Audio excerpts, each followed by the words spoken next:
Bonjour et bienvenue encore une fois pour cette nouvelle vidéo de la Trading Touch. Alors, on va voir ce qu'est un breakout, les différents types de breakout, car il existe plusieurs types.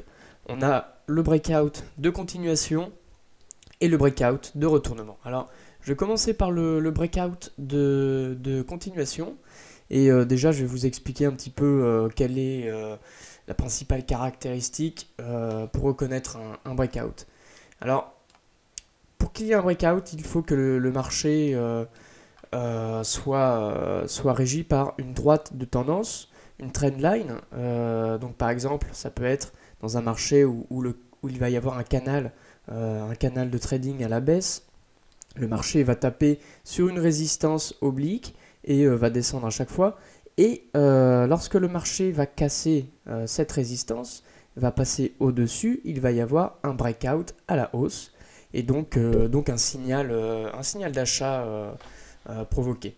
Maintenant, ça ne marche pas uniquement avec les trendlines et les canals haussiers ou baissiers, mais aussi avec les ranges, les ranges de trading. Vous pouvez voir qu'ici on a une boîte, que le marché évolue entre cette résistance et ce support, et que la tendance auparavant était plutôt baissière, puisqu'on est venu d'en haut. Voilà.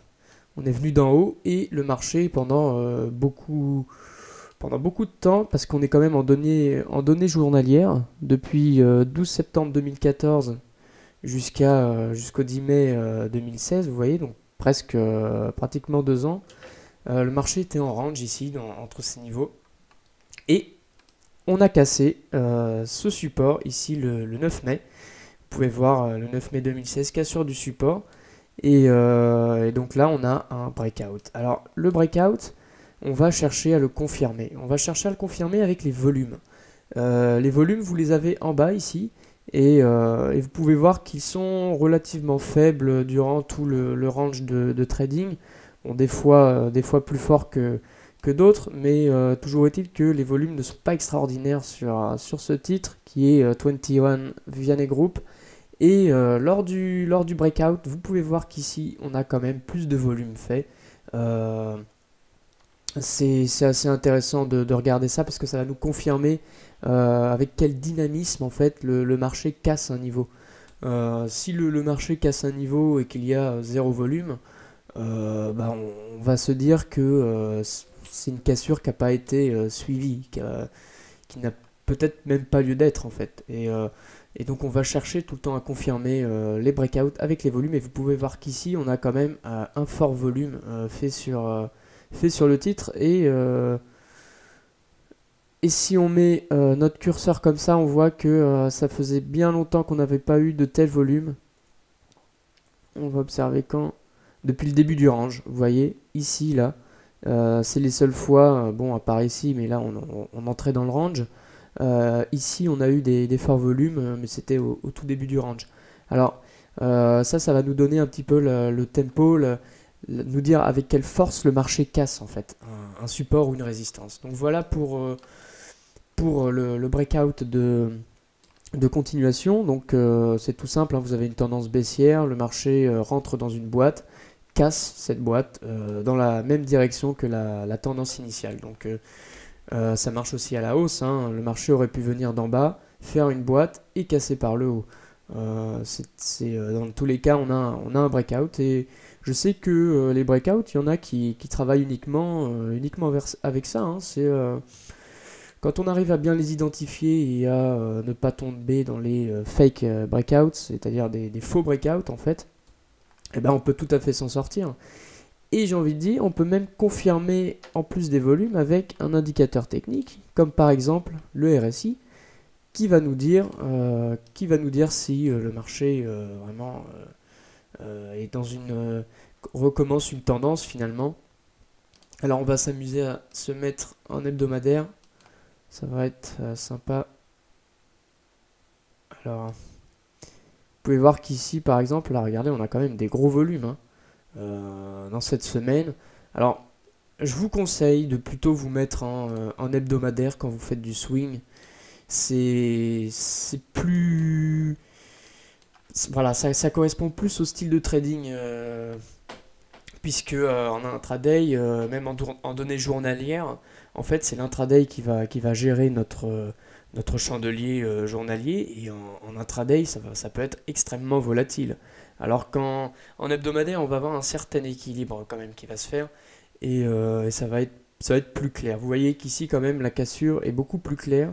On a fait un pullback sur la résistance, hein, un support qui est devenu résistance, c'est-à-dire que le marché a cassé ici. Vous voyez, il est passé au-dessous de cette ligne et on est venu retoucher cette ligne. Voilà, ça s'appelle un pullback.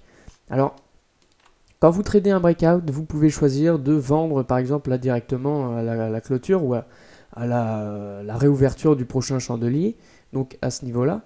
Et vous pouvez aussi choisir par contre de placer un ordre limite. Là, ça aurait été sur le niveau des 15. Voilà, tout simplement pour prendre moins de risques. Le risque qui aurait été pris, c'était le risque de ne pas être exécuté, hein. Le marché aurait pu tout à fait partir directement à la baisse au lieu de faire un pullback. Vous n'êtes pas sûr en fait, avec les ordres limites, d'être exécuté, hein. C'est ce qu'il faut se dire. Après, chacun gère son risque et sa psychologie à sa manière. Voilà, toujours est-il qu'une petite précision, c'est que les breakouts peuvent être néfastes à la performance d'un breakout. Donc ça, c'est à prendre en compte. Comment on calcule un objectif, c'est aussi important. Eh bien, vous prenez la distance qu'il y a entre le support et la résistance et vous le rapportez après la cassure. Voilà. Et ça vous donne votre objectif. Bon là, vous voyez, il a été atteint, ça se voit à l'œil nu. Donc voilà, pour le breakout de continuation, je vais vous faire tout de suite dans la foulée une petite vidéo, une petite présentation de breakout de retournement. Alors c'est la plateforme pour real time que je trouve absolument géniale. Si vous ouvrez un compte chez IG, vous y avez accès intégralement et franchement elle est parfaite. Là vous pouvez voir, on est sur le titre Apple, on a les volumes, on a tout, on peut utiliser tous les indicateurs techniques possibles. Et c'est ça qui fait que c'est vraiment génial.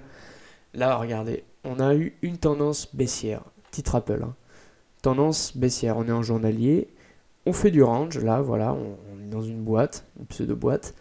Et vous pouvez voir qu'ici, on a ouvert complètement au-dessus du niveau de clôture de la veille.